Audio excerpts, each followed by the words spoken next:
Hello guys and welcome back to Car Obsession. Today you join me in Dartford because I'm at the brand new home of Caterham. I'm at the brand new factory and I'm going to have a tour. So come with me to see what's going on.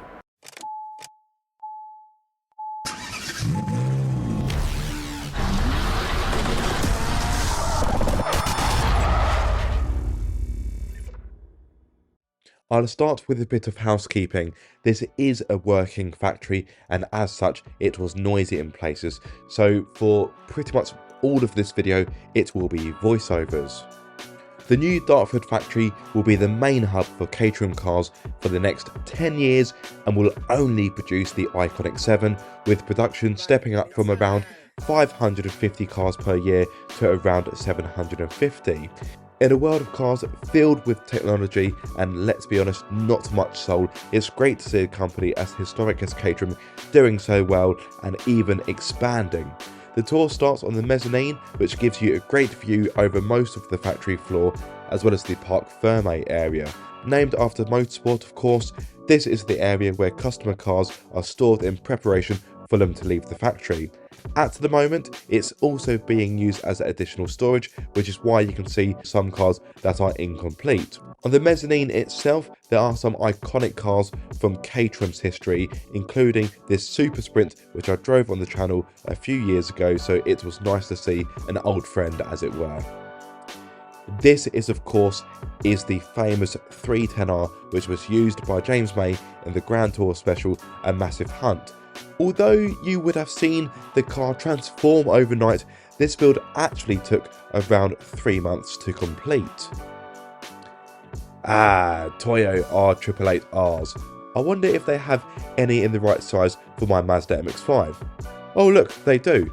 And it's a full set. I'm sure Caterham won't notice if they go missing. There are a lot of parts and tyres in this factory, so I'm sure they won't mind if they go walkabouts. From rubber to horsepower, the next step on the tour is the engine room. Caterham do have a bit of a challenge in this area as Ford no longer produce the 2-litre Duratec engine, so the R&D team are seeking a replacement. At present, Caterham have 2,000 or so of these engines, so there is a bit of time before the brand completely run dry. The clock is ticking though. Caterham also have a similar amount of Mazda MX-5 gearboxes and BMW rear differentials, so the powertrain and drivetrain options will be different in a few years to come. The turbo, boasting a whopping 80 horsepower. It's like 40 stuff really, isn't it? But just how light it is where it shines really. It is ridiculously light. We pick them out of the stillage, we pick them up moving around just by ourselves. Like it is incredibly light, and obviously in the Caterham chassis it is incredibly light. That is where Suzuki shines. It's just so incredibly light and nimble and everywhere. But yeah, we get the engines in the crate form. We take them out of the stillage, and then we put them on our stand. We get the engine box. You can see our engine box is sitting here at the moment. This is a tiny one because it's Suzuki. Ford ones are massive. Comparing, and we have the parts in there. We have the build book, and we build it to the specification we need. So with the Suzuki, there's two different styles. There's a S and an R. Those are the main two, and then you've got the Race, which is an S, and then you've got Super 7, so 600s, and they're basically the same as an S, just a few different things, and that'll be to do with the car itself, not the engine. It'll be the same specification on the engine. But with every engine in here, we change the sump, because the sumps that come on the engines that we get are a bit ugly. They're very deep. They're not really. When you turn in the car, the oil sloshing around the lot, it doesn't really work as effectively as it can do. So we put on a new stump, which lowers the centre of gravity and it lowers the height of the engine in the chassis, which is the most important bit, because I might be able to show you on an engine over there, but we literally have to put a new oil filler cap on one of the engines so that it fits underneath the bonnet. It is that tight. If you use the normal Ford one, it doesn't fit. So barely fitting. Is it a baffled sump? Yeah, they're baffled. We do wet sump and dry sump. Suzuki's a wet sump. 340s are wet sump. That's 340 over there. I'll go into a bit more detail about that. And then anything really above that is a dry sump. A 360 can be either, and then a 420 is dry sump, 485 is dry sump, 620 is dry sump. Kind of the higher the horsepower, the higher the torque, the higher the revving, you want to go dry sump really, because it's that consistent oil pressure around the whole engine. Because in a wet sump, it is the crankshaft is sitting in the oil is sitting. Well, the crankshaft is sitting in the oil. Basically, it's like when you're trying to walk through water. Essentially, it is slowing it down. So there's also you get power loss with the wet sump, but it is much cheaper than a dry sump. With a dry sump, you have a whole separate pump. We have to take everything out. It's a lot more labour that goes into it.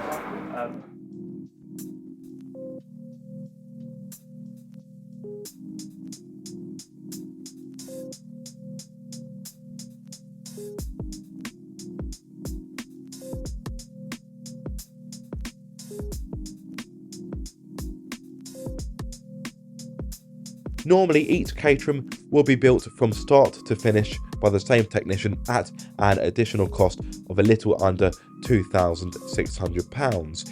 If you have the know-how and the time, you can build the car yourself in kit form, with Caterham stating on average it will take you around 100 hours to assemble. More than a weekend's work then. If you do go for the factory build option, that process takes around 2 weeks or so, but following this, the car needs to be registered for the road, and it also needs to go through an IVA inspection. The time for this can vary, but the Tinternet suggests that the IVA process can take around 6 weeks, and the same goes for the registration, although like I say, those time frames can vary. The only car not available in kit form is the simply bonkers 620, which is a factory build only. You'd look at one Caterham 7 and be tricked into thinking that they are all the same, but believe it or not, there are around 20 different chassis variations, and the Dartford factory receives 12 to 15 chassis each week from Caterham's other facility in Westbury, Wiltshire. As you can see, Caterham also has the ability to do paint work on site, and really and truly, the only limit to what colour you want to your Caterham is your own imagination. I'll tell you what, I really like this blue. That is fetching.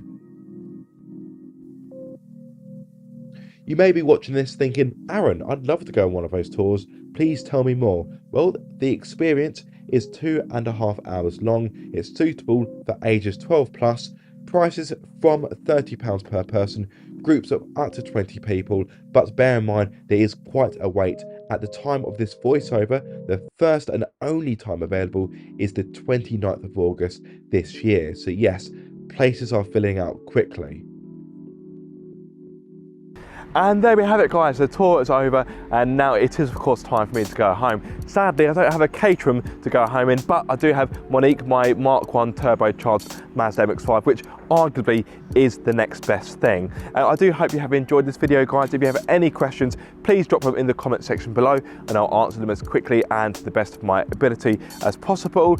If you have enjoyed this video, be sure to like, comment and subscribe. If you are subscribed, don't forget to click the bell icon so you get notified every time I make a video. But until the